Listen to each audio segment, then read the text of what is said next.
There are moments in life when we see our parents not as we remember them, but as they truly are, fragile, mortal, in need of help we cannot give. Henry Alcott faced such a moment when he found his elderly mother on their snow-covered steps, leaning against a ragged stranger. The man was Elias Boone, a drifter his father had accused of theft years ago and driven from their land. Elias had found Mrs. Alcott collapsed in the storm and carried her home through miles of blizzard.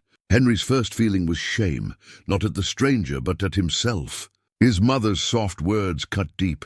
"He saved my life." What Henry didn't know was that his father's old accusation was a lie.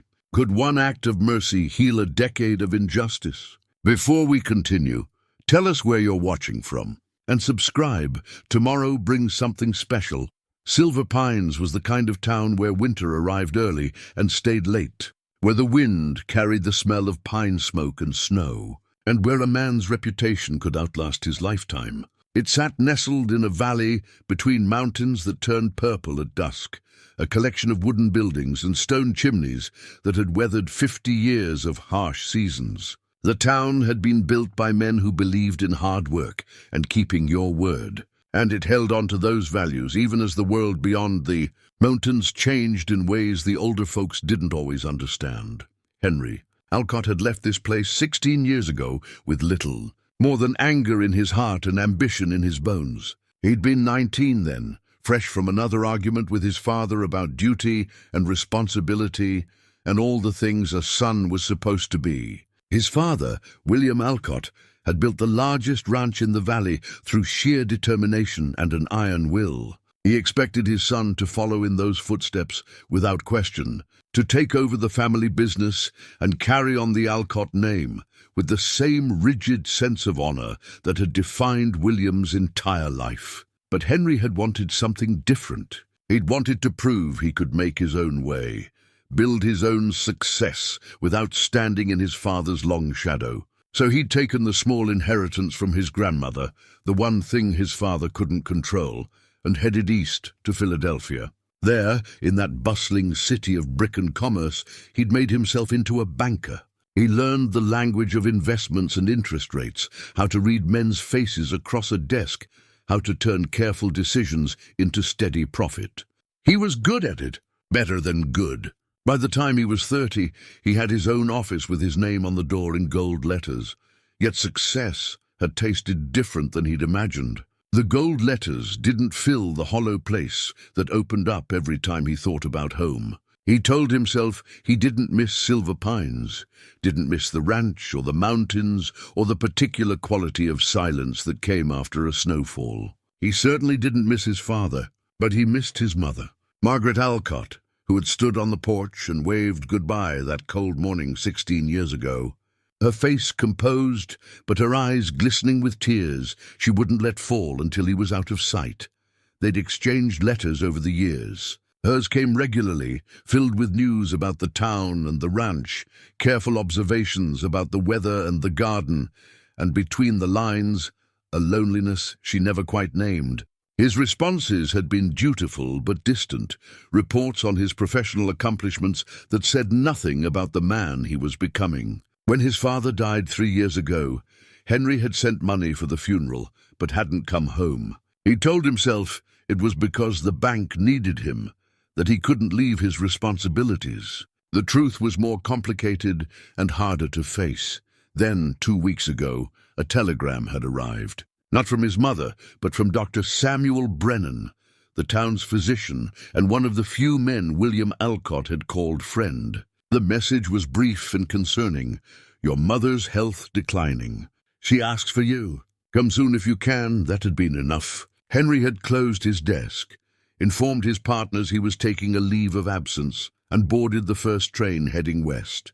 The journey had taken 3 days, 3 days of watching the landscape change from city to farmland to wilderness, 3 days of rehearsing conversations he might have with his mother, 3 days of trying not to think about all the years he'd let slip away. He'd hired a carriage in the last town with a railway station, a 2-day ride to Silver Pines through country that grew increasingly rough and beautiful.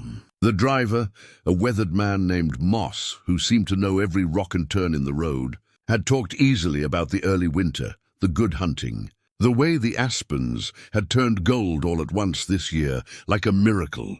Henry had barely listened, his mind already in Silver Pines, already imagining his mother's face. The pocket watch in his vest pocket was his father's, the only thing of William's he'd accepted after the funeral. It was gold, heavy, engraved on the back with the words, "Honor above all."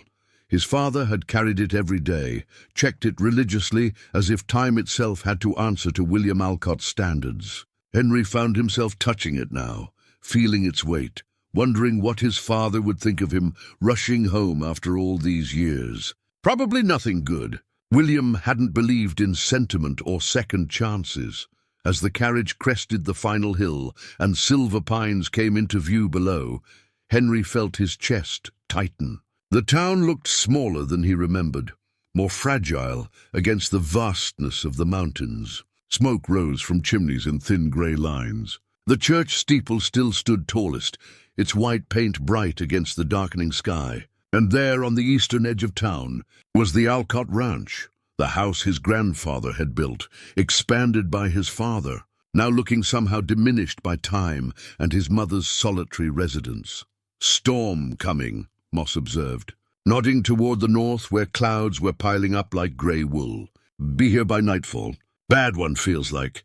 Henry barely heard him. He was thinking about his mother, hoping she'd be well enough to talk, hoping the years apart hadn't created a distance too wide to cross. He'd rehearsed his apology 100 times on the journey, sorry for staying away, sorry for letting pride keep him from coming home sooner, sorry for all the letters he'd meant to write but never did. The carriage rolled down into town as the first fat snowflakes began to fall. A few people on the street looked up as they passed, and Henry saw recognition dawn on some of the older faces. He nodded to them but didn't stop. He'd come home for one person, and everything else could wait. The ranch house sat at the end of a long drive lined with bare cottonwoods. It was a solid 2-story structure, with a wide porch and green shutters that his mother had insisted on years ago, because they reminded her of her childhood home in Vermont. The barn and outbuildings stood behind it, and beyond those, the pastures stretched toward the foothills, empty now of the cattle that had once been his father's pride. As the carriage drew closer, Henry leaned forward, squinting through the falling snow. There was someone on the front porch. 2 people, actually. One was clearly his mother, wrapped in a dark shawl, but she seemed to be leaning heavily on someone else, a tall figure in a ragged coat. Henry's heart lurched. Something was wrong. His mother shouldn't be outside in this weather, and who was that with her? He rapped sharply on the carriage roof. "Stop here!" "Stop now." The carriage had barely halted before Henry jumped down, his expensive boots hitting the snow-dusted ground. He strode toward the porch, his mind racing through possibilities, none of them good. As he got closer, details emerged. His mother's face was pale, her movements weak and unsteady. The man supporting her was rough-looking, bearded, wearing clothes that had seen too many seasons and too little care. A vagrant. His mother was leaning on a vagrant. Something hot and protective surged through Henry's chest. He broke into a run, calling out, "Mother! Step away from her!" And that was when everything changed. That was when his mother's soft, weary voice cut through the cold air and the falling snow and 16 years of distance to reach him with words that would alter everything he thought he knew. "Stop. Henry, this man saved my life." Henry stopped so abruptly that his boots slid slightly in the fresh snow. His mother's voice, though weak, carried a firmness he remembered from childhood, the tone she used when a matter was settled and further argument would be pointless. He stood there breathing hard, his hands clenched at his sides, trying to reconcile what he was seeing with what she'd just said. The man supporting his mother didn't move. He stood solid and still, one arm carefully positioned to keep Margaret Alcott steady, his weathered face expressionless. Up close, Henry could see he was perhaps 50, with deep lines around his eyes and grey threading through his dark beard. His coat was patched in several places, his boots worn but clean. There was a dignity about him despite his obvious poverty, something in the way he held himself that spoke of a man who'd once been something other than what he appeared now. "Mother, what happened?" Henry forced himself to speak calmly, though his heart was still racing. "Are you hurt?" Margaret lifted her head with visible effort. Her face was pale, her lips tinged with blue, and her hands trembled where they gripped the stranger's arm. "I went looking for Rusty," she said, her voice thin. "My dog. He ran off this morning, and I was worried with the storm coming. I thought I knew the way well enough, but the snow came faster than I expected." "You went out alone? In this weather?" Henry heard the accusation in his own voice and tried to soften it. "Mother, you could have sent someone." "There is no one to send," she interrupted gently. "Sarah has Thursdays off to visit her sister. And the ranch hands, well, we haven't had ranch hands in 2 years. Henry, it's just been me and Sarah and old Rusty." The words struck Henry like a physical blow. No ranch hands. The great Alcott Ranch, which had once employed 12 men, reduced to his aging mother and a housekeeper. He'd known things had declined after his father's death. The letters had hinted at it, but he hadn't let himself imagine the full reality. He'd been too busy with his own life, his own success, to truly understand what his absence meant. "I collapsed about 3 miles out," Margaret continued, "in the snow near the old creek bed. I don't remember much after that, just the cold, and thinking I'd made a foolish mistake, and wondering if anyone would find me before—" She stopped, swallowing hard. "I found her." The stranger spoke for the first time, his voice low and rough from disuse. "Was checking my trap lines when I saw tracks leading off the main path. Followed them and found her lying in a drift, nearly covered over. She was barely conscious." Henry looked at him directly for the first time, really looked at him.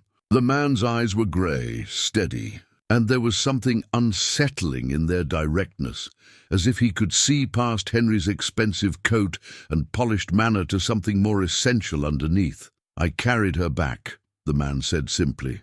3 miles. Took near about 2 hours in this weather. Got her here just as the snow started coming down in earnest. 2 hours. 3 miles. Carrying a full-grown woman through increasingly dangerous conditions. Henry felt gratitude and shame twist together in his chest. "I thank you. I'm grateful." "Very grateful." "I don't know what would have happened if she'd have died," the man said bluntly. "Another hour out there, maybe less, and the cold would have taken her. No maybe about it." The words hung in the air like the falling snow, stark and undeniable. Henry looked at his mother and saw the truth of it in her pale face, her trembling hands. He'd almost lost her. While he was sitting in his comfortable train car, rehearsing speeches and checking his pocket watch, his mother had been dying in the snow. A door opened behind them, and a small, sturdy woman rushed out onto the porch, her face stricken. "Mrs. Alcott. Oh, thank the Lord, I just got back and saw—" She stopped when she saw Henry, surprise and relief flooding her features. "Mr. Henry, you came!" "Sarah." Henry recognized the housekeeper, older now but still the same steady presence she'd been throughout his childhood. "Help me get my mother inside. She needs warmth immediately." Together, Henry and the stranger helped Margaret into the house. Sarah hurried ahead to stoke the fire in the parlor and fetch blankets. They settled Margaret into her favorite chair near the hearth, and Sarah wrapped her in quilts while pressing a cup of hot tea into her hands. "I'll send for Dr. Brennan," Henry said. But Sarah shook her head. "Already did, sir, the moment I saw. He'll be here within the hour. He don't live but a mile away now. Took over the old Peterson place after Doc Miller passed." Henry nodded, then turned to the stranger, who had remained standing near the door, looking uncomfortable and out of place among the comfortable furnishings and warm lamplight. For the first time, Henry really took in his surroundings, his childhood home, which he hadn't seen in 16 years. It looked shabbier than he remembered. The furniture was the same, but worn now. The rugs were faded. Paint was peeling in the corners of the ceiling. His mother had been living here alone, trying to maintain a house and property too large for one woman, too expensive for whatever resources she had left. "You should sit," Henry said to the stranger. "Warm yourself."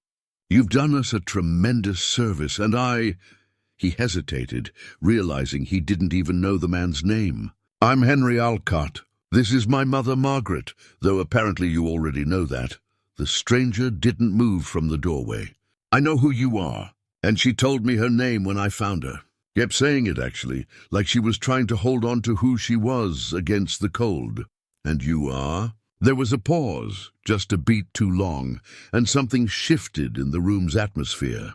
The stranger's jaw tightened slightly, and his grey eyes grew colder. Elias Boone. The name meant nothing to Henry for a moment. Then Sarah made a small sound, not quite a gasp, but close, and he saw recognition and something else, something like old pain, flash across her face. His mother, recovering slightly from the tea's warmth, looked up at Henry with an expression he couldn't quite read. "You don't remember," Margaret said softly. "Why would you? You'd left by then." "Remember what?" Henry looked between them, confused by the sudden tension. "Elias Boone," his mother repeated, as if the name itself should explain everything. "He worked for your father. 10 years ago your father accused him of theft. Substantial theft, nearly $500 from the ranch accounts. Your father dismissed him without references, without recourse. The accusation followed him everywhere. No one would hire him after that." Henry's eyes went back to Elias, seeing him now through this new lens. A thief. His father had employed a thief, and that thief had just saved his mother's life. The irony was almost too sharp to bear. "I see," Henry said slowly. "And did you steal from my father?" Elias met his gaze without flinching.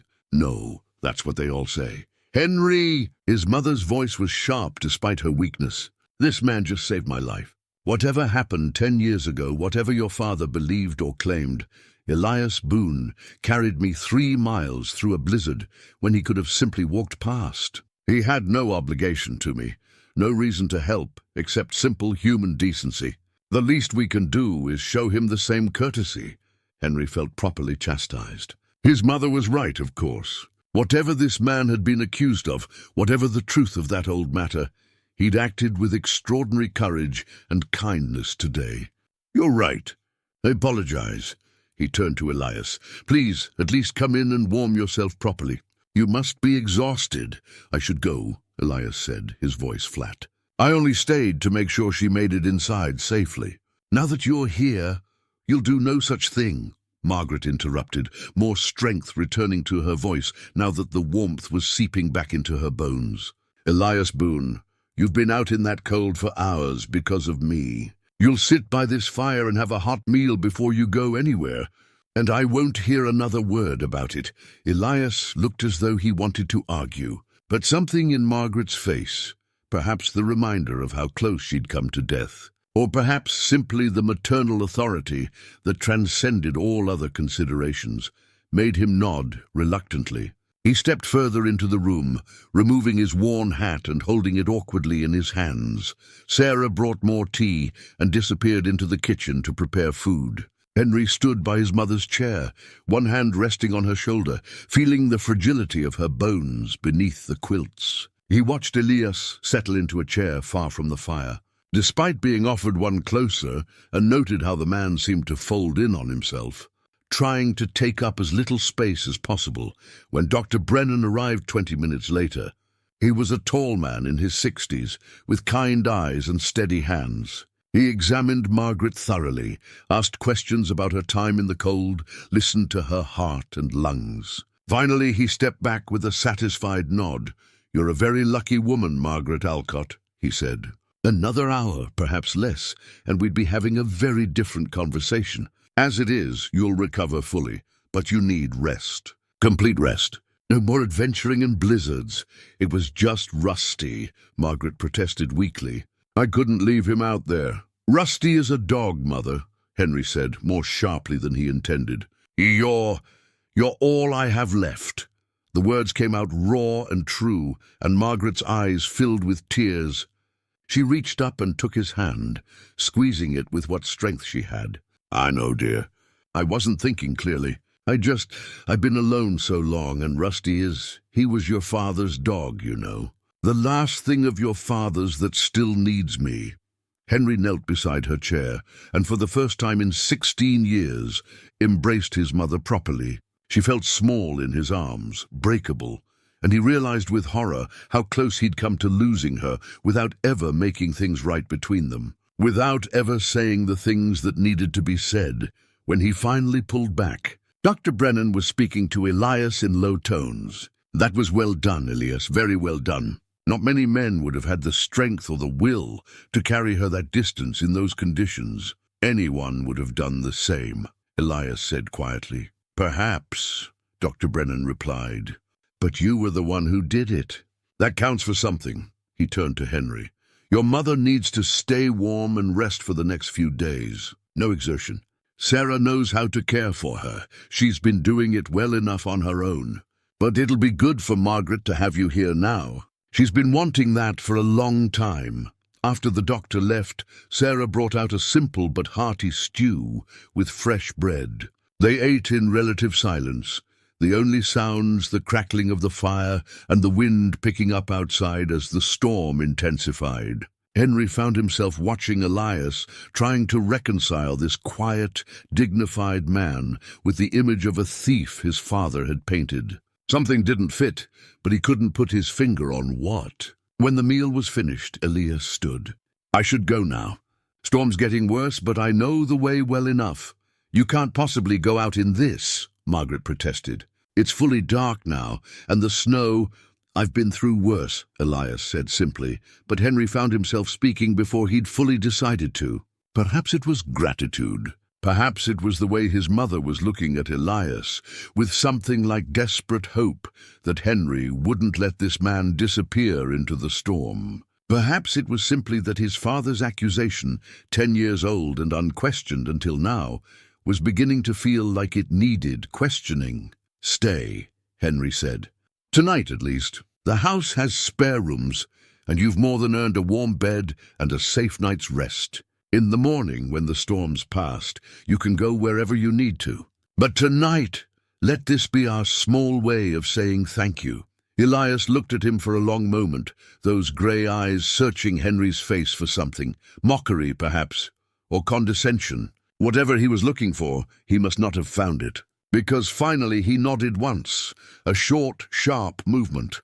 "Just tonight," he agreed. Sarah showed him to a guest room upstairs, not one of the better rooms, Henry noted, but not the worst either. A neutral choice, careful and considered. After Elias had gone up, Henry sat with his mother in the parlor, holding her hand while she dozed fitfully in her chair. Too tired to make it upstairs to her own bed yet, he found himself thinking about the man sleeping under their roof. A man his father had branded a thief. A man who'd had every reason to walk past Margaret Alcott in the snow, to let the past have its revenge, to simply look the other way. But he hadn't. He'd carried her home through a blizzard, stayed to make sure she was safe, and asked for nothing in return. Henry looked down at his mother's sleeping face, peaceful now in the firelight, and felt something shift inside him. He'd come home expecting to find things exactly as he'd left them, expecting the past to be settled and clear. Instead, he was discovering that the past was far more complicated than he'd imagined, and the truths he'd accepted without question might not be truths at all. Outside, the wind howled and the snow fell heavy and thick, covering the world in white. Inside, by the fire's warm glow, Henry Alcott sat with his sleeping mother and wondered what other lies his father might have told. Elias didn't open the ledger immediately. He held it in his weathered hands, looking down at the worn leather cover as if it might burn him. The barn was quiet, except for the soft sounds of the mare shifting in her stall and the wind moving through the gaps in the boards. "Is this what I think it is?" Elias asked finally. "My father's account book from the year he accused you. There are irregularities, erasures, changed dates. My mother found them while settling his affairs, and she showed them to me this morning. Why?" The question was simple, but the weight behind it was enormous. Why show him? Why dig up the past? Why offer hope when hope had been dead for a decade? "Because you deserve to know the truth," Henry said. "Because my mother and I both suspect that my father made a terrible mistake, and you paid the price for it." Elias was quiet for a long time. Then he opened the ledger and began to read, his eyes moving slowly over the pages, taking in not just the words and numbers, but the story they told.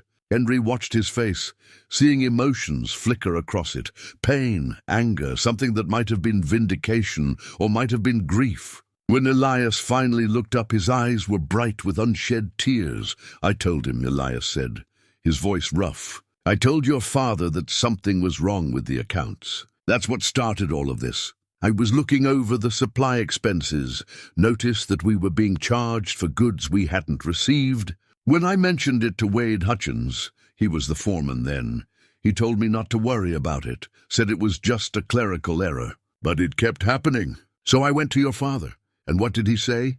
He thanked me, said he'd look into it. Then 2 days later the money went missing and I was the one being accused." Elias touched one of the erased entries with a gentle finger. "I never understood how it happened so fast, how the evidence appeared so quickly, how certain your father was. Now I see, the dates were changed, made it look like I had opportunity when I didn't. Do you know who actually took the money? I have suspicions, always have, but suspicions aren't proof, and a man without a name to his credit can't go around accusing others." "Wade Hutchins," Henry said. It wasn't a question. Elias nodded slowly. "He left the ranch 6 months after I did. Bought the mercantile in town, paid cash, people said. A lot of cash. More than a foreman should have had saved up. I saw him once, after Anna died, before I left Silver Pines for good. He was drunk in the saloon. I asked him outright if he'd taken the money. He didn't deny it. Didn't confirm it either. Just said, 'We all do what we have to do to survive, Boone. You'd have done the same in my position. And you didn't tell anyone. Didn't go to the marshal? With what proof? The word of a disgraced man against a respected business owner. And anyway," Elias closed the ledger carefully, as if it was something precious and fragile. "Hutchins had a family, a wife and 3 children. If I'd destroyed him, what would have happened to them? They'd have been outcasts too, and those children didn't do anything wrong except have a thief for a father." Henry stared at him, unable to comprehend that kind of mercy. "So, you let him get away with it? Let him prosper while you—" He gestured at Elias's worn clothes, his weathered face. "While you lived rough in the mountains. I made my choice. Could have left Silver Pines, started over somewhere else. But Anna was here, buried in the cemetery. Felt wrong to leave her. And this is my home, even if it doesn't want me." Elias looked around the barn, and Henry saw something achingly sad in his expression. "I worked in this barn for 2 years. Know every board, every stall. Your father taught me how to treat a horse's leg injury right over there, by that post. Said I had good hands, gentle but firm. That was before everything went wrong." "He was wrong about you," Henry said. "The evidence makes that clear. And I intend to prove it publicly if necessary." "Why?" Elias asked again, and this time there was a challenge in his voice. "What difference does it make now? Your father's dead. Can't face justice or make amends. I've survived this long under the cloud. What does clearing my name change?" "Everything. It changes everything. For who? For you?" Elias's voice was harder now, edged with old anger, finally finding its way to the surface. "So you can feel better about your father? So your family's reputation stays clean? I've lived 10 years as a thief in everyone's eyes. 10 years of doors closing, jobs ending before they start, people crossing the street to avoid me. You think showing them some old ledger with erasures is going to change that?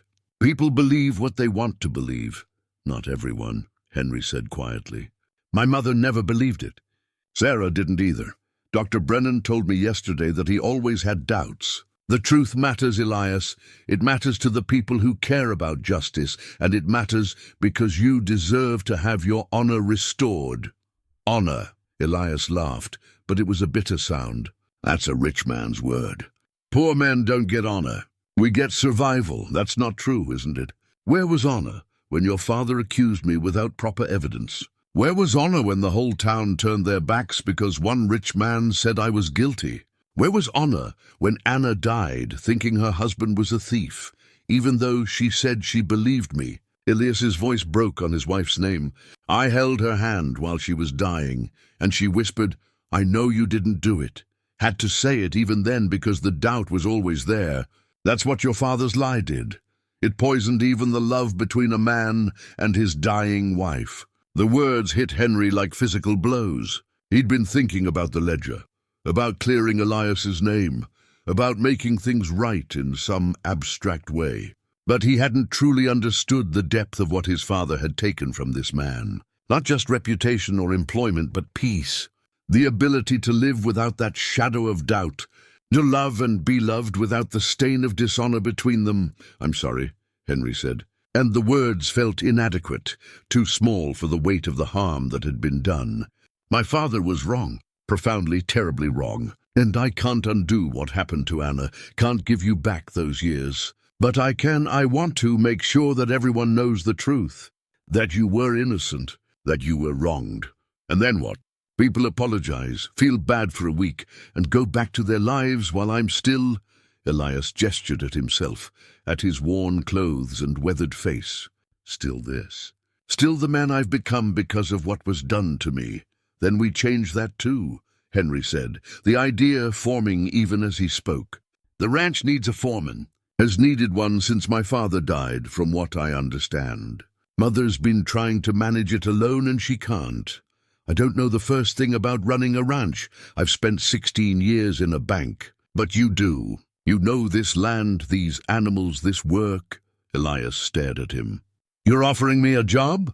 I'm offering you your life back, or a version of it at least.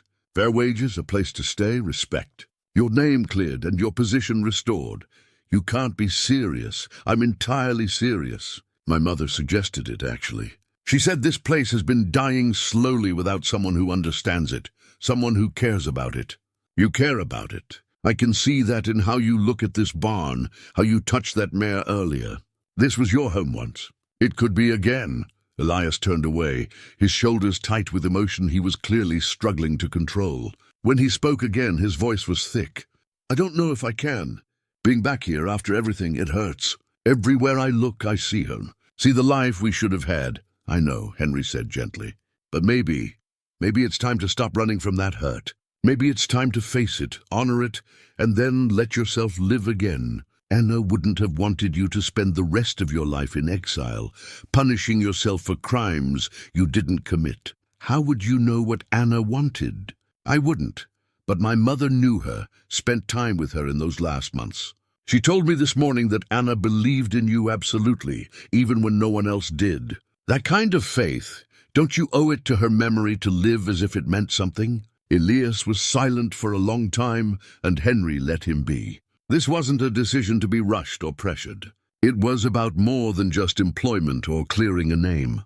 It was about whether a man could find the courage to hope again, after hope had been systematically destroyed. Finally, Elias turned back to face him. His eyes were red-rimmed but clear, and there was something new in his expression. Not quite hope, but not despair either. Something tentative, fragile, like the first green shoot pushing through snow. I need time, he said. Need to think about this. And I need to know, what about Hutchins? If you're going to clear my name publicly, that means exposing him. Means destroying another man, another family. I know, Henry said. And I've thought about that. We'll talk to him first. Give him a chance to come forward on his own. Give him the opportunity to make amends. What happens after that? Well, that's up to him. But the truth has to come out, Elias. It's been buried too long. And if I say no, if I say I want to leave the past buried and just move on, Henry considered that. Then I'll respect your wishes.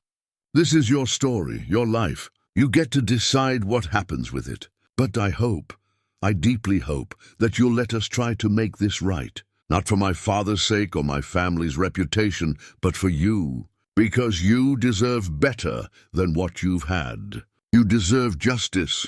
Elias nodded slowly, then held out the ledger. I'll think about it. Give me a day. I need to go somewhere. Clear my head, of course. Take all the time you need. But as Elias moved toward the barn door, Henry called after him. Elias, thank you. For saving my mother. For being the kind of man you are, despite everything that was done to you. for showing me what real honor looks like."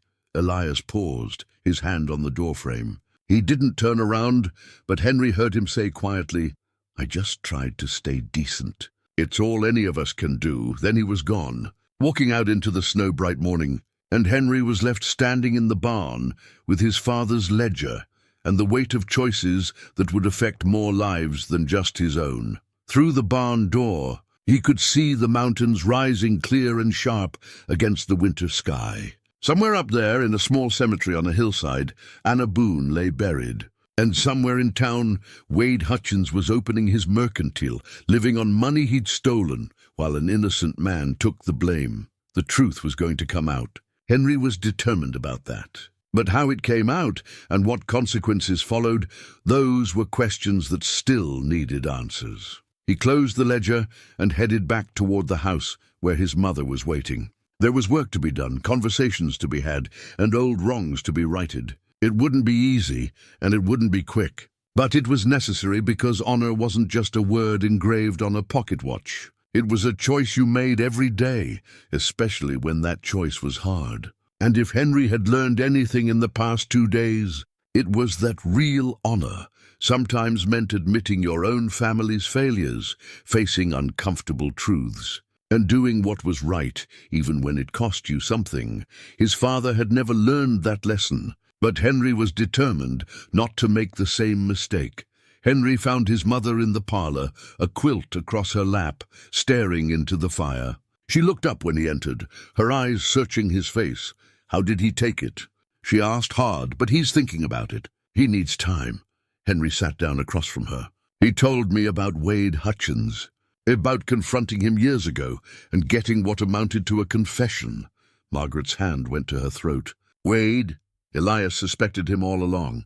Apparently, Hutchins left the ranch a few months after Elias was dismissed and bought the mercantile with cash. More money than a foreman should have had.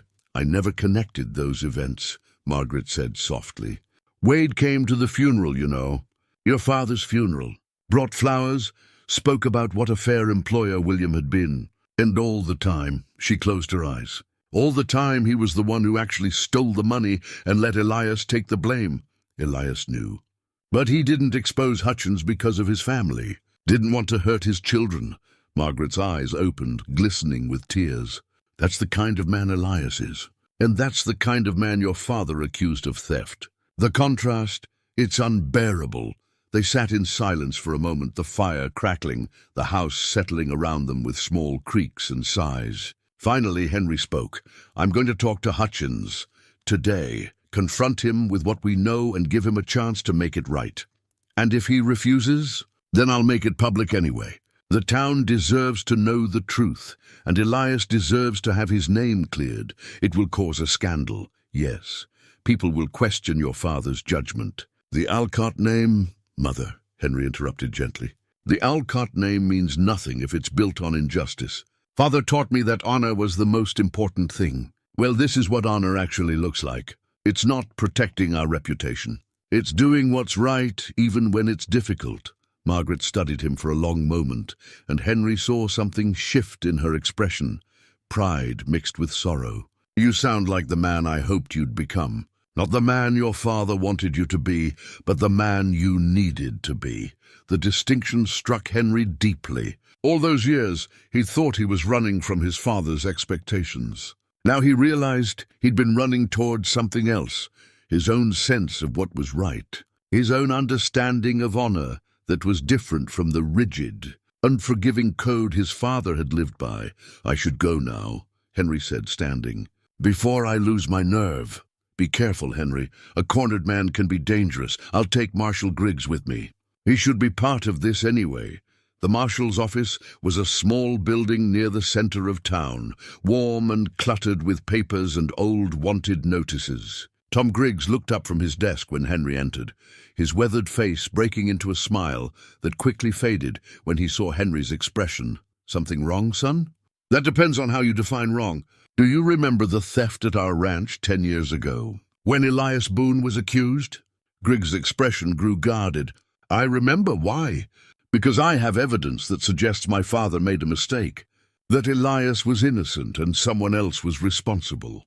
Henry laid out what they'd found, the altered ledger entries, the suspicious timing of Wade Hutchins's prosperity, Elias's confession about being the one to first notice irregularities in the accounts. Griggs listened without interrupting, his face growing grimmer with each detail. When Henry finished, the marshal sat back in his chair and rubbed his face with both hands. "I always wondered," he said finally. "The evidence your father presented was thin, circumstantial, but he was so certain, so insistent that I went along with it. Figured a man like William Alcott wouldn't make that kind of accusation without being sure." He looked at Henry with something like shame in his eyes. "I should have pushed harder, should have investigated more thoroughly. But your father was, well, he was William Alcott. People didn't question him.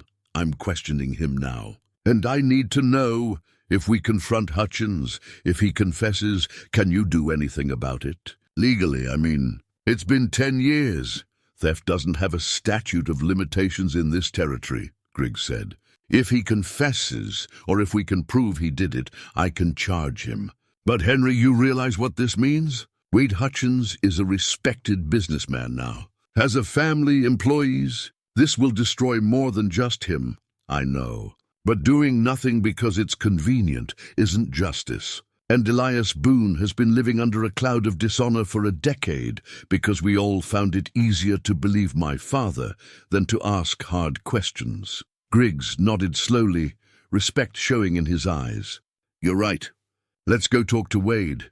The mercantile was busy when they arrived, customers browsing the well-stocked shelves, clerks helping with purchases. Wade Hutchins stood behind the main counter, a prosperous-looking man in his late 50s with a round face and thinning hair. His smile was broad and welcoming until he saw who'd entered. Then it froze slightly, became more cautious. "Mr. Alcott." "Marshal, what can I do for you, gentlemen?" "We need to speak with you privately," Griggs said. "It's important." Something flickered in Hutchins' eyes, fear maybe or recognition. "Of course. My office is in the back." The office was small and neat, with ledgers of his own lining one wall and a window that looked out on the mountains. Hutchins closed the door and turned to face them, his hands clasped in front of him like a man bracing for a blow. "What's this about?" Henry didn't waste time with pleasantries. "It's about the $500 that went missing from my father's ranch 10 years ago. The money Elias Boone was accused of stealing." Hutchins' face went pale. "That's old business. Settled long ago, is it?" Henry pulled out his father's ledger. "Because these altered entries suggest otherwise. They suggest someone changed the dates to frame an innocent man. And the fact that you left the ranch shortly after, with enough cash to buy this store, well, that raises questions." "Your father gave me a loan," Hutchins said, but his voice lacked conviction. "Did he?" "Show me the paperwork." "It was informal, a handshake deal." "How convenient." Henry leaned forward. "Elias told me about your conversation in the saloon, the one where you admitted what you'd done." "I was drunk." "He misunderstood, did he?" Marshal Griggs spoke for the first time, his voice hard. "Because I'm starting to think we need to open an official investigation into this matter. Look at your finances from that time. Talk to people who knew you then. See what we find." Hutchins's composure cracked. He sank into his chair, his face in his hands. For a long moment he said nothing. Then in a voice barely above a whisper, "It was me. I took the money." The admission hung in the air, simple and devastating. Henry felt no triumph, only a kind of sad relief. "At least now they had the truth. Why?" he asked. "Gambling debts?" "I was in deep, owed money to dangerous people. I saw an opportunity and took it. Then when your father started investigating, I panicked, planted some of the money in Elias's bunk, made sure your father found it. I thought it would blow over, that Elias would find work somewhere else, that it wouldn't matter in the long run. But it did matter," Henry said. "It destroyed his life, his reputation. His wife died thinking he was a thief." "I know," Hutchins' voice broke. "I've lived with that guilt every day for 10 years. Your father found out eventually, figured it out about 6 months after Elias left. He confronted me and I confessed. He could have turned me in, but instead he said we'd keep it quiet. Said I'd pay back the money through service to him. that he'd help me get established so I could support my family. And I have paid it back, every penny plus interest. But the cost, he looked up, his eyes red. The cost was a good man's honor, and I've had to live with that. So has Elias, Marshal Griggs said flatly. The difference is, you've been living well while he's been living rough in the mountains, branded a thief. I know. God help me, I know. Henry stood, looking down at this man who'd stolen more than money, who'd stolen trust, honor, peace. And yet, looking at Hutchins's broken face, he couldn't summon the anger he'd expected to feel. Only a kind of weary sadness at how one moment of weakness could poison so many lives. You're going to make a public confession, Henry said, in front of the town.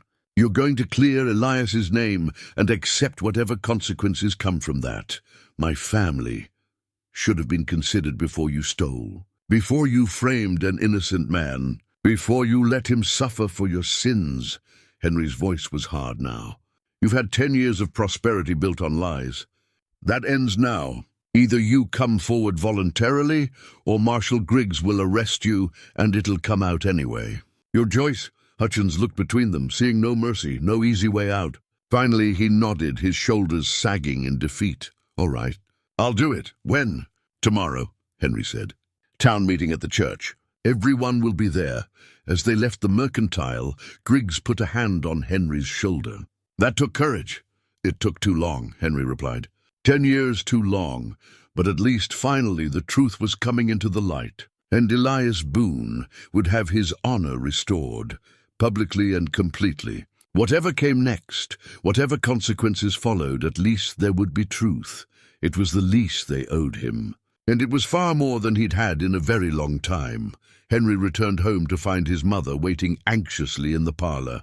When he told her what had happened, Hutchins's confession, the planned public meeting, she closed her eyes and whispered a prayer. Relief and sorrow mixed in her expression. Finally, she said, finally Elias will be free of this, if he comes back. He said he needed time to think. I'm not sure he'll be here tomorrow. He'll come. He needs to hear the truth spoken publicly, needs to see justice done.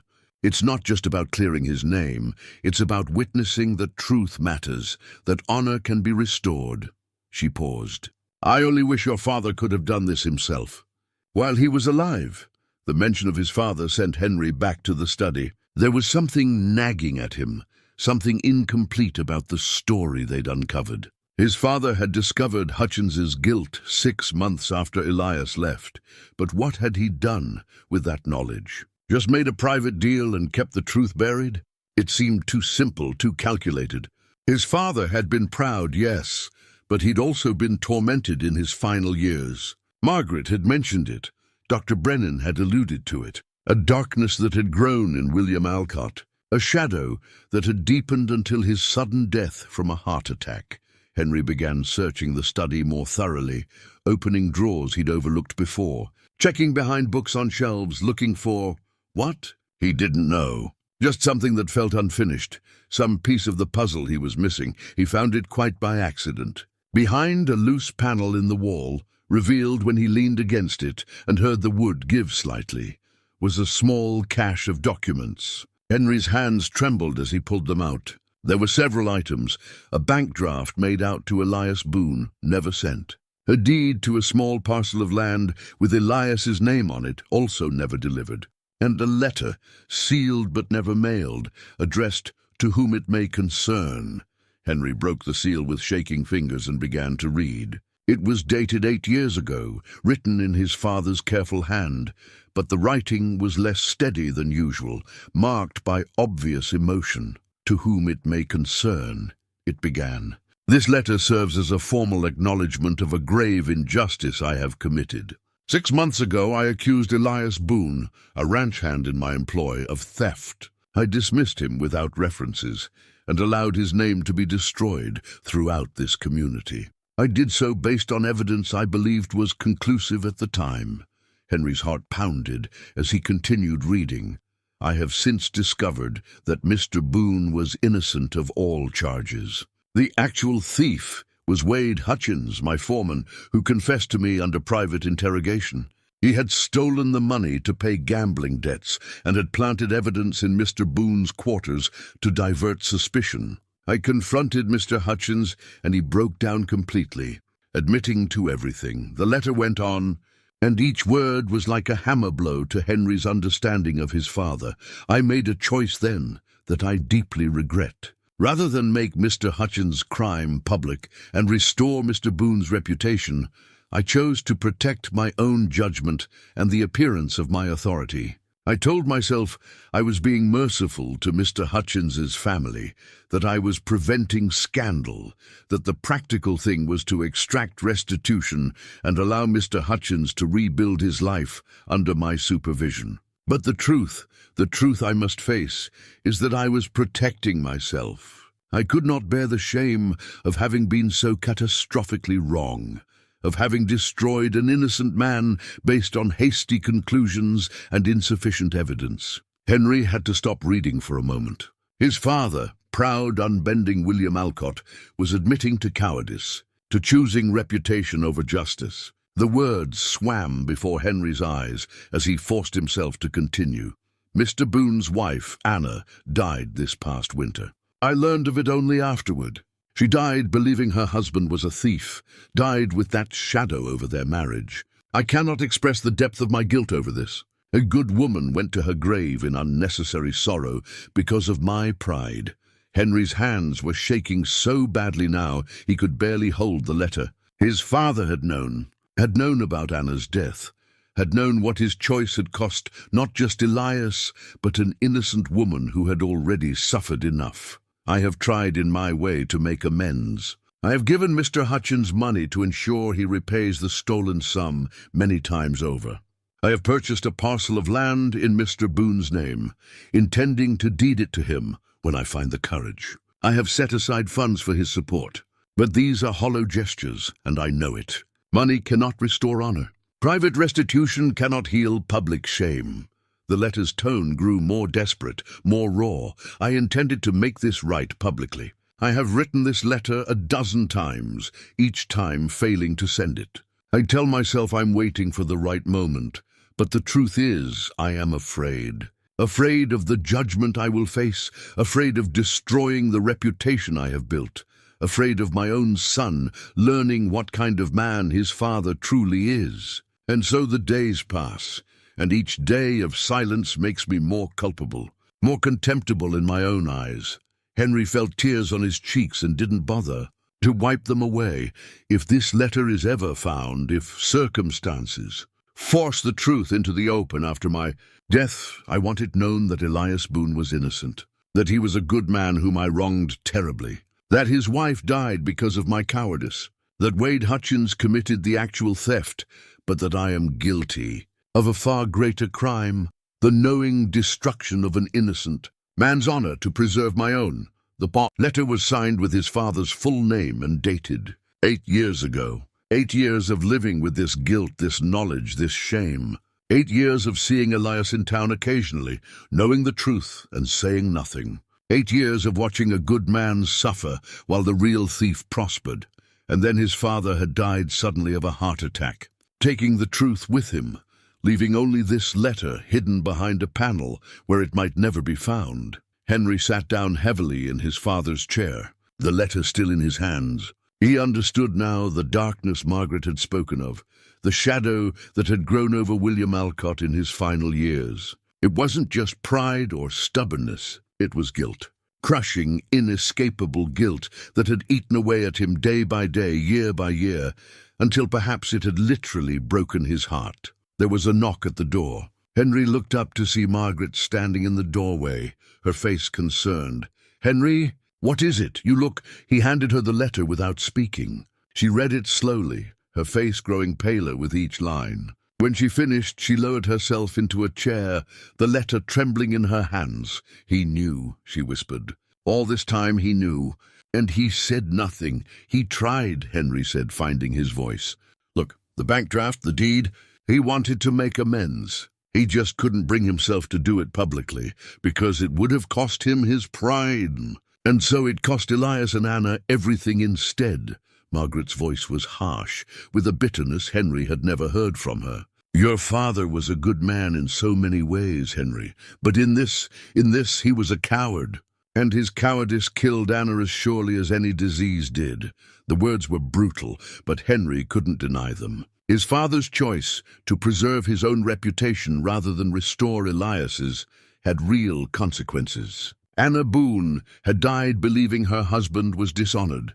Elias had spent a decade living as an outcast, all because one man couldn't admit he'd been wrong. "What do we do with this?" Margaret asked, holding up the letter. "We give it to Elias, along with the deed and the bank draft. They're his by right. Father meant them for him, even if he never had the courage to deliver them. The letter, it will destroy what little positive memory remains of your father. People will remember him as the man who knowingly let an innocent person suffer to save face, and they'll remember him accurately," Henry said. "Mother, I loved father. In my way, I did. But this," he gestured at the letter, "this can't be hidden anymore. The truth has to come out, all of it. Not just that Elias was innocent, but that father knew and said nothing. That's part of the story too, and it matters." Margaret was quiet for a long moment, tears streaming down her face. Finally she nodded. "You're right. The truth, complete and honest, even when it hurts, even when it damages those we love. That's what honor actually means." They sat together in the study as the afternoon light faded, two people coming to terms with uncomfortable truths about a man they'd both loved. William Alcott had been strong and principled in many ways. He'd built a successful ranch, provided for his family, contributed to his community. But he'd also been fatally flawed, so committed to appearing right that he'd sacrificed justice to preserve that appearance. "I should find Elias," Henry said finally. "Show him this. He needs to know, needs to understand that father knew the truth, that father suffered for his choice, even if that suffering doesn't excuse it." Sarah said he mentioned checking his trap lines in the high country. "Old cabin, about 5 miles northeast, near the creek fork." Henry stood, tucking the letter and documents carefully into his coat. "I'll go now. Should be able to make it before dark if I leave immediately. Be careful. There's weather coming in again." "I will," but as Henry prepared to leave, Margaret called after him. "Henry, your father would be proud of what you're doing. Ashamed that it's necessary, but proud that you have the courage he lacked." Henry nodded, not trusting himself to speak. Then he was heading to the stable, saddling a horse, riding out toward the high country where a man who'd lost everything was deciding whether to hope again.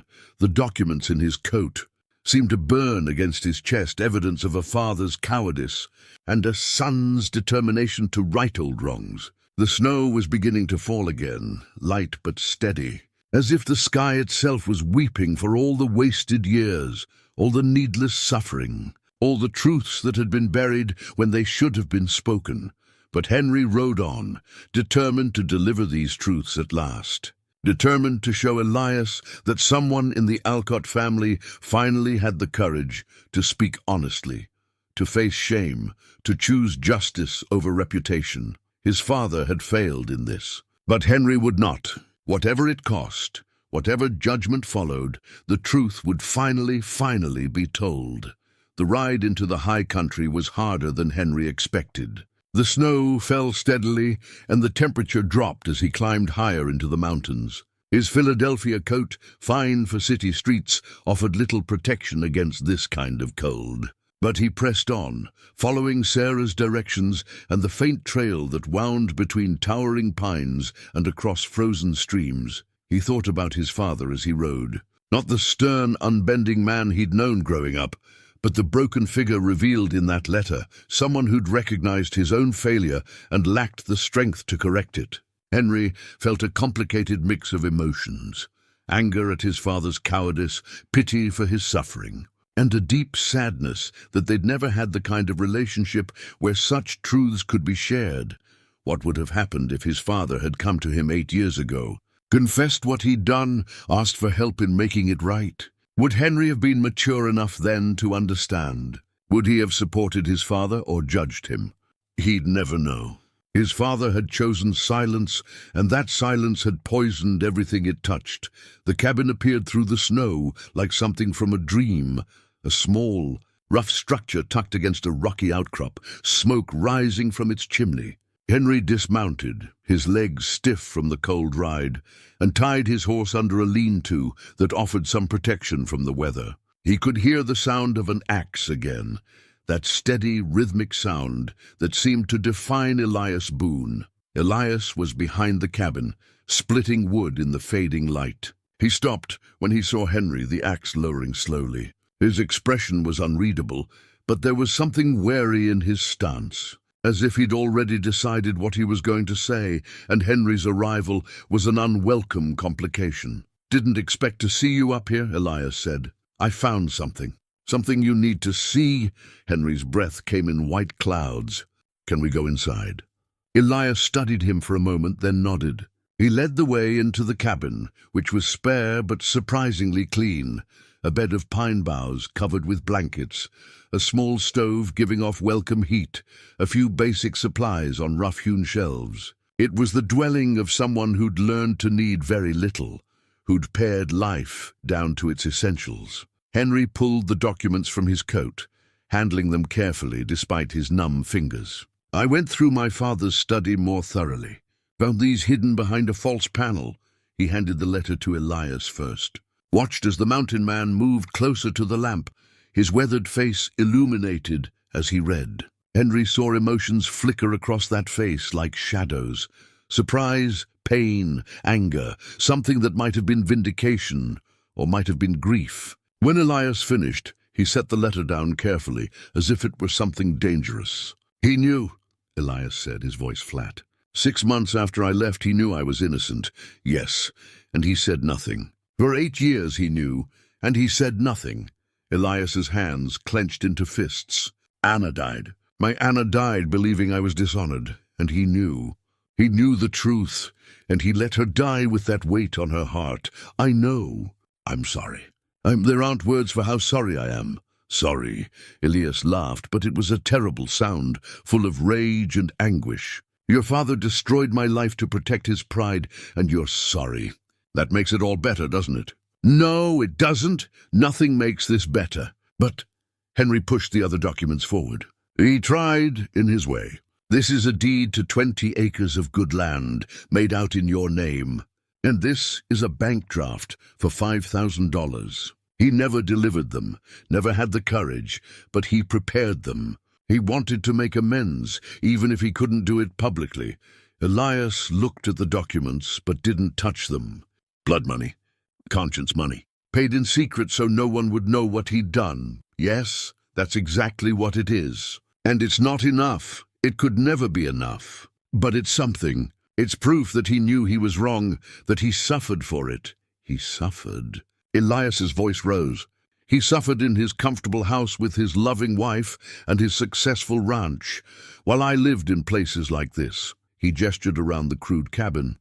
"While I ate rabbit and pine nuts and wore the same clothes until they rotted off my back. While I watched my wife waste away, saw the doubt in her eyes, even as she told me she believed me. Don't talk to me about his suffering. You're right. I'm sorry. Stop saying you're sorry." Elias grabbed the letter, crumpling it in his fist. "This doesn't change anything. It's just words. Dead man's words that mean nothing now. They mean something to me.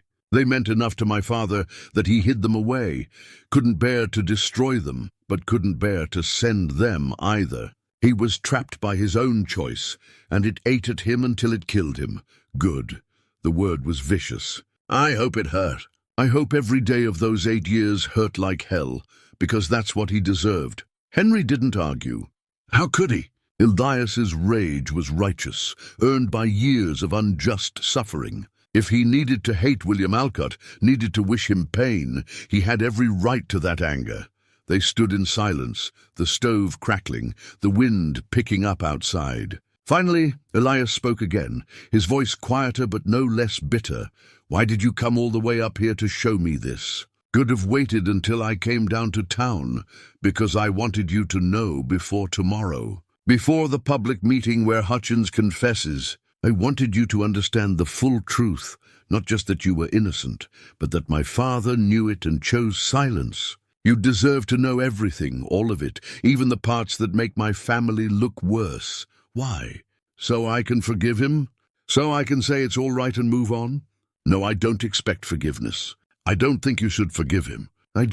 Henry struggled to find the right words. I just think you should know that the truth mattered to him, even if he didn't have the courage to speak it, and that his choice cost him too, even if that cost was nothing compared to yours. Elias turned away, staring into the fire in the stove. When he spoke again, his voice was thick with unshed tears. I used to imagine this, you know.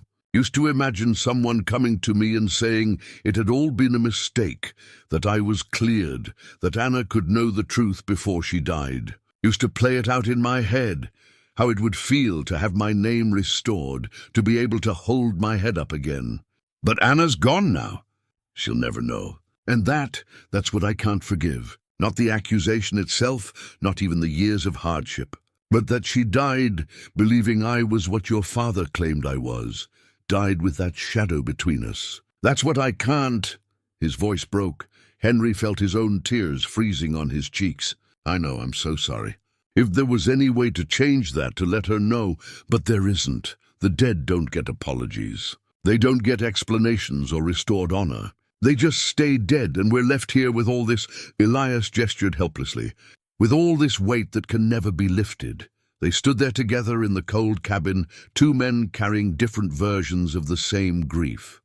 Henry grieved for the father who'd been less than he should have been, for the wasted opportunities for honesty and courage. Elias grieved for the wife he'd lost, for the years of doubt and shadow, for truths that came too late to matter to the one person whose opinion he'd cared about most. Come down tomorrow, Henry said finally. Come to the meeting. Hear Hutchins confess. Hear the marshal and the town acknowledge what was done to you. It won't bring Anna back, won't give you those years. But it's something. It's the truth spoken out loud, publicly, the way it should have been spoken a decade ago. And then what? Everyone apologizes, feels bad for a while, and goes home. And I'm supposed to, what? Be grateful? No. You're supposed to hear the truth spoken and know that it was finally said. And then you're supposed to decide what comes next. Take the land and the money if you want them. Leave them if you don't. Come back to Silver Pines or disappear into the mountains forever. But make that choice based on truth, not on lies. Make it knowing that everyone finally knows what you've always known, that you were innocent, that you were wronged, and that it mattered. Elias was quiet for a long time. Then he reached out and picked up the deed, the bank draft, smoothing the crumpled letter carefully. He looked at them in the lamplight, his face a map of complicated emotions. 20 acres, he said softly, and $5,000. Anna and I used to dream about having our own place. Just a small farm, maybe. Somewhere we could grow old together. He looked up at Henry, his eyes bright with tears. She never got to see it. Never got to know it was possible. I'm sorry, you keep saying that. But it's not your fault. You were gone. You didn't know. Elias folded the documents carefully and tucked them into his shirt. It's your father who should be saying these things. Your father who should be facing me tomorrow, admitting what he did. But he's dead, and the dead don't have to answer for anything. No, they don't. So I'm answering for him. My mother and I both. We can't undo what he did, can't give you back what you lost. But we can stand up tomorrow and make sure everyone knows the truth, every bit of it. And we can offer you what he should have offered years ago, a place, a future, respect, the ranch job. Yes, if you want it. No pressure, no expectations. Just an offer, a genuine one. Elias walked to the small window, looking out at the darkening mountains. This is my home now. These mountains, this solitude. I'm not sure I can go back to being part of things again. Being part of a community that turned its back on me. The community was wrong. People were wrong, but not all of them. Sarah believed in you. Dr. Brennan had doubts. My mother knew you were innocent. And now everyone will know. You won't be coming back as the man who was accused. You'll be coming back as the man who was wronged. That's different, is it? I think so. I hope so. Elias turned back to face him. Your father's letter, it says he couldn't bear the shame of being wrong, of having his judgment questioned. You're going to make this public tomorrow. You realize what that means for the Alcott name? For your family's reputation? Yes. And you're willing to do that anyway? I am. Because reputation built on lies isn't worth protecting. And because you deserve justice, even if it's 10 years late and incomplete. Something shifted in Elias's expression. Not quite forgiveness, not yet, but perhaps a recognition of sincerity, of someone actually choosing truth over comfort, justice over reputation. It was what William Alcott should have done, what he'd failed to do. But his son was doing it now, however belatedly. I'll think about it, Elias said finally. The job, I mean. Can't promise anything. But I'll think about it, that's all I ask, and I'll be there tomorrow. For the meeting. I need to hear Hutchins say it. Need to hear him admit what he did. And I need to see, he paused. I need to see if truth actually matters to people, or if it's just another thing they'll ignore because it's inconvenient. It matters, Henry said. I promise you, it matters. As Henry prepared to leave, Elias stopped him with a hand on his arm. Your father, in the letter, he said his choice ate at him, that he suffered for it. Yes, good, that's something. Not enough, but something. Elias's grip tightened. But you're not your father. You're doing what he should have done. That counts for something too.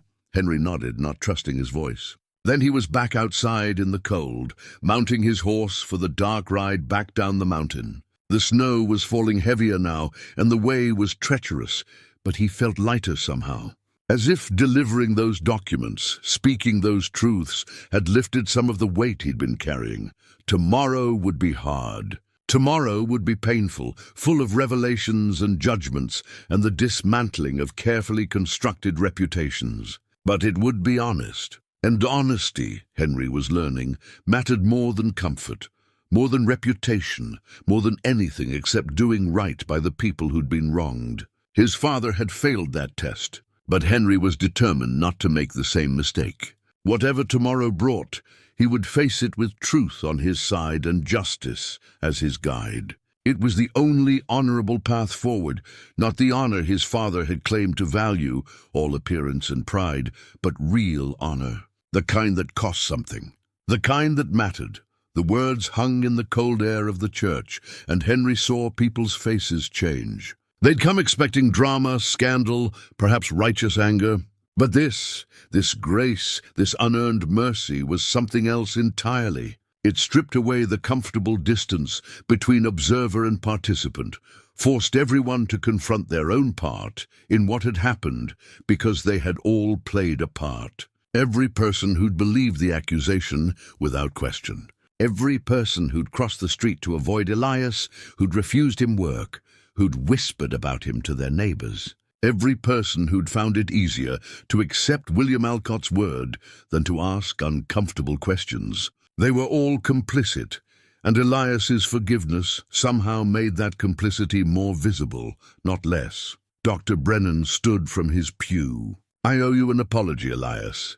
I treated your Anna in her final illness, and I let myself believe what everyone else believed. I should have known better, should have trusted what I saw in your character rather than accepting hearsay as fact. I'm deeply sorry.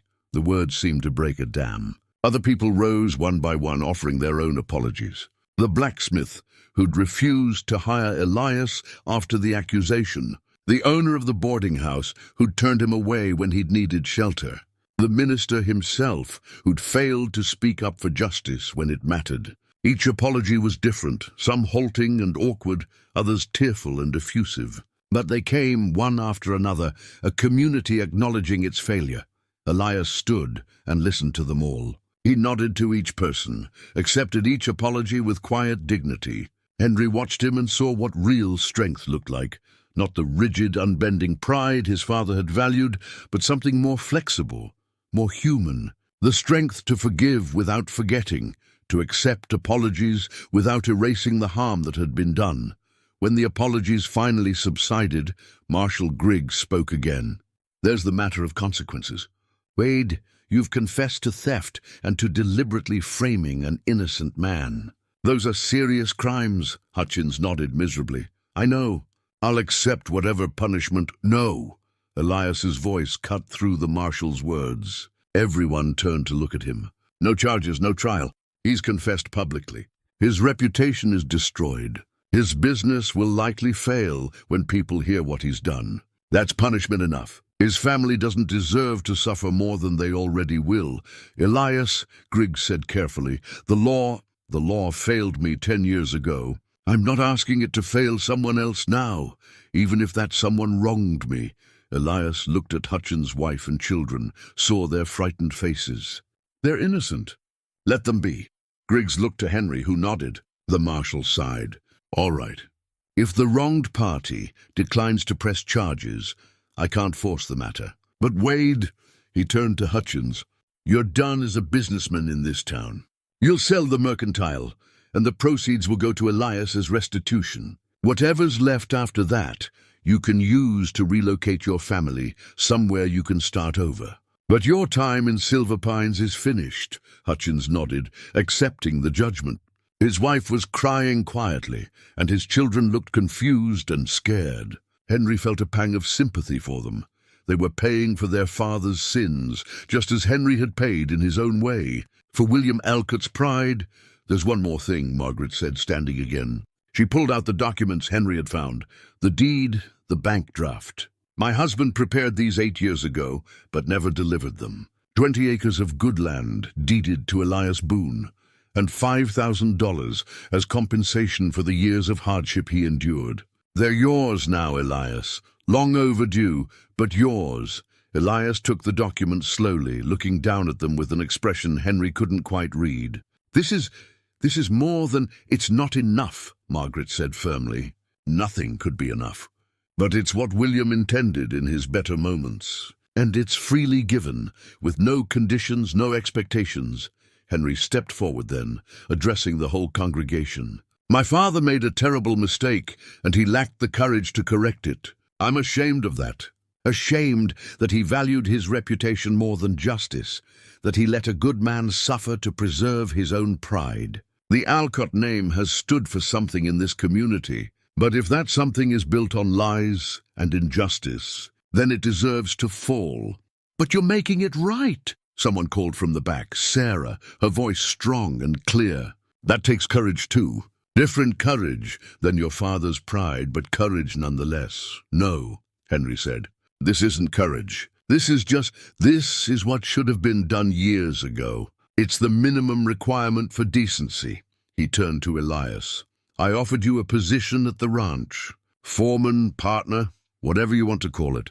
That offer still stands. Not as charity, not as more guilt payment, but because the ranch needs someone who understands it, who cares about the land and the work. And because, his voice caught, because I'd be honored to work alongside you. To learn from you, to maybe become the kind of man you are. Elias looked at him for a long moment. Then he looked around the church, at all these faces that had once avoided him, that were now looking at him with something like respect. Like hope that his forgiveness might extend to them as well. I'll do it, he said quietly. Not because of the land or the money, though I'm grateful for both. And not to make anyone feel better about what happened. But because, he paused, choosing his words carefully, because Anna would want me to. She always said that bitterness was a poison you drink, hoping someone else will die. She'd want me to live again, really live, not just survive. And maybe, with time, I can do that. The church erupted in applause, tentative at first, then growing stronger. People were crying, women dabbing at their eyes with handkerchiefs, men coughing to hide their emotion. It wasn't a neat resolution, wasn't the kind of happy ending where everything was suddenly perfect. Too much had been lost, too much damage done. But it was something. It was truth spoken, injustice acknowledged, and a path forward offered and accepted. As the meeting broke up and people began filing out, many stopped to shake Elias's hand, to offer personal words of apology or welcome. He accepted each one with quiet grace, though Henry could see the toll it took, the effort of being the center of attention after years of deliberate invisibility, the weight of having to be gracious when he had every right to be bitter. Finally, when most people had left, Elias found himself standing with Henry, Margaret, Dr. Brennan, and Sarah, the core group, the ones who'd either believed in him all along or had found the courage to admit they'd been wrong. "Thank you," Elias said, and the words seemed inadequate for everything they contained. "All of you. For this. You don't have to thank us," Margaret said, taking his hand. "We should have done this years ago.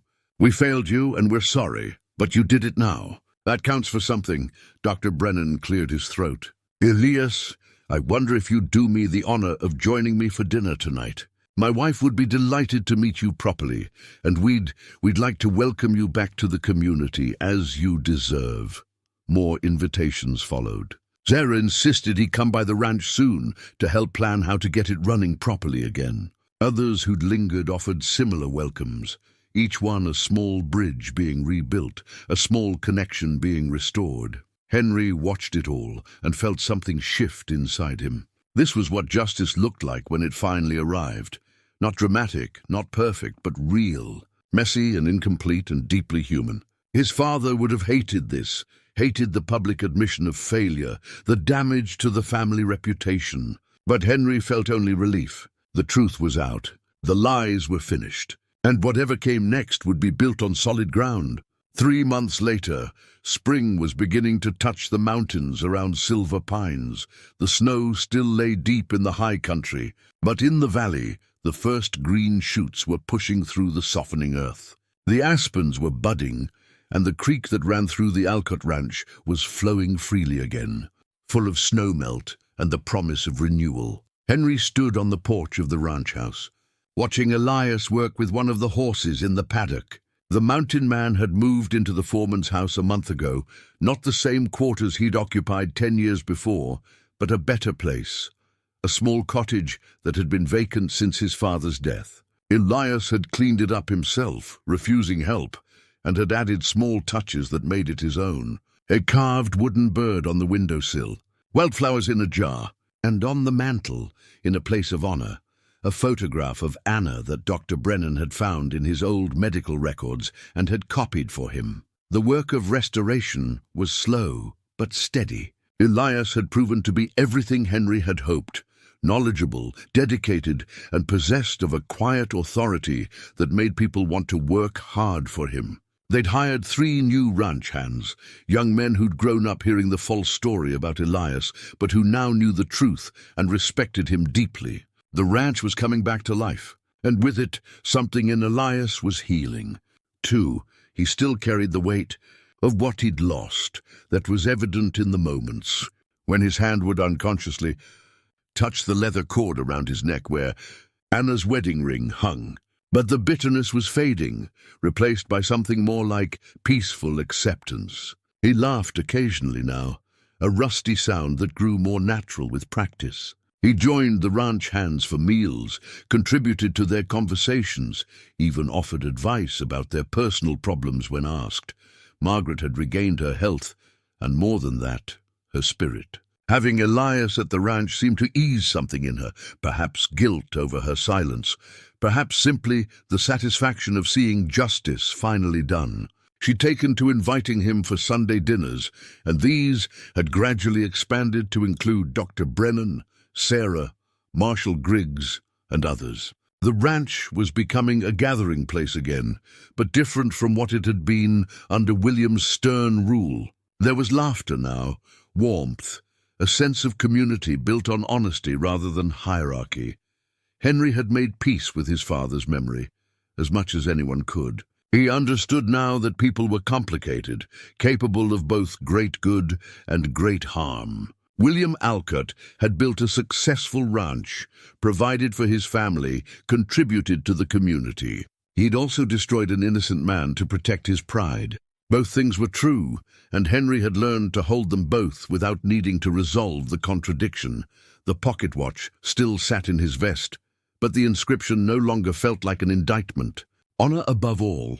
Henry had come to understand that real honor wasn't about appearances or rigid principles. It was about choosing what was right even when it cost you something, about having the courage to admit mistakes and make amends, about treating people with dignity even when it would be easier not to. Wade Hutchins had left Silver Pines the week after the church meeting. He'd sold the mercantile, Elias had helped negotiate a fair price and had insisted that Hutchins keep enough to relocate his family comfortably. The rest had gone into an account for improvements at the ranch and into a fund Elias had established for widows and families in need. Anna would have liked that, he'd said simply. She always cared about people who were struggling. The town had struggled too, in its way, with the revelations. Some people had been defensive, unwilling to admit their complicity. Others had been eager to overcompensate, treating Elias with an exaggerated respect that was almost as uncomfortable as the old shunning had been. But gradually, things had settled into something more natural. Elias was simply Elias, the ranch foreman, a man who knew horses and land and hard work, someone you could trust to keep his word and do right by you. On this particular spring morning, Henry had news. He'd received a letter from his bank in Philadelphia. They wanted him back, offered him a partnership if he'd return. It was everything he'd worked for, the culmination of 16 years of building a career. And he'd already written his response, a polite refusal. Silver Pines was his home now. The ranch was his work, and the people here.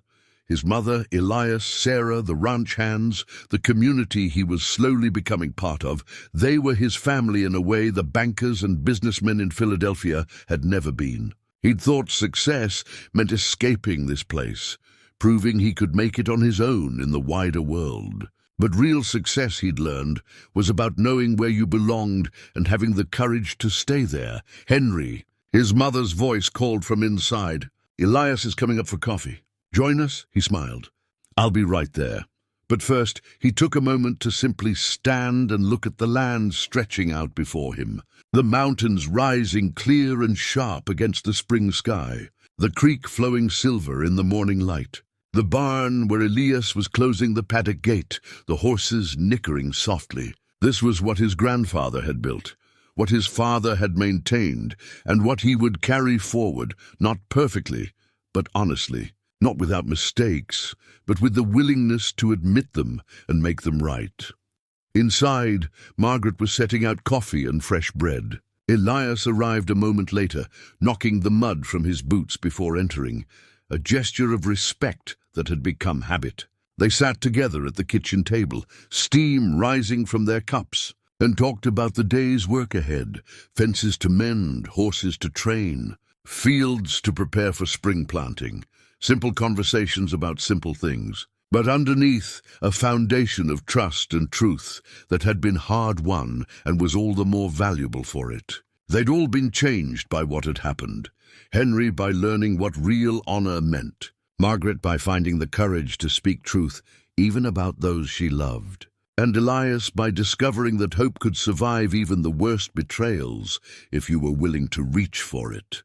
To new beginnings, Margaret said. Raising her coffee cup, they clinked their cups together, and Henry thought about Anna Boone, buried on the hillside with her new headstone and her oak tree growing strong. She'd never know how this story ended, never see her husband restored and honored. But perhaps, in whatever way such things worked, she knew that truth had finally prevailed, that love had proven stronger than lies, and that her faith in Elias, absolute and unwavering even in her final moments, had been vindicated at last. The morning sun streamed through the windows, filling the kitchen with golden light. Outside, the world was waking to spring, to renewal, to the possibility of growth after a hard winter.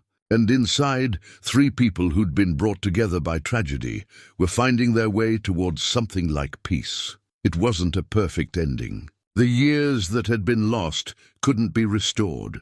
The pain that had been caused couldn't be erased. But it was an honest ending, built on truth and grace and the slow, patient work of healing.